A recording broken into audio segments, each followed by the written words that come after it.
ما وردان سيدا خنوق بخنا لالي ولت هذه بنو وعجائب.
ambar ummanni kun maaluma jiran jaabar maaluma wanni isaanitti jiran tun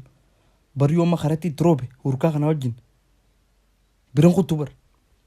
cinca mashaqquma isaan daansii tanaaniif godhan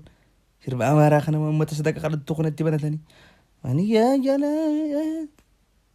kaan kaaroo kana quufe kaan biyya tana keessatti biyyatti warra saleena kotteedhaan fixee beeke biyyatti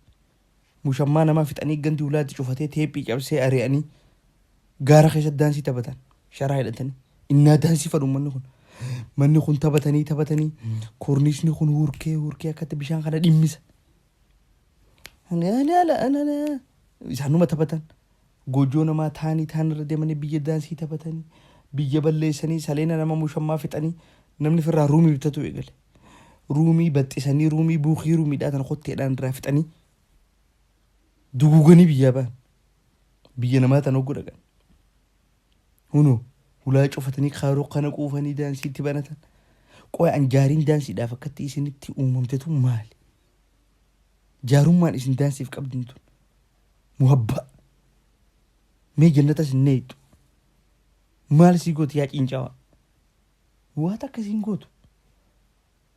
bar faayidumata akkasiin qabdu osoo faayidaa sii qabaatte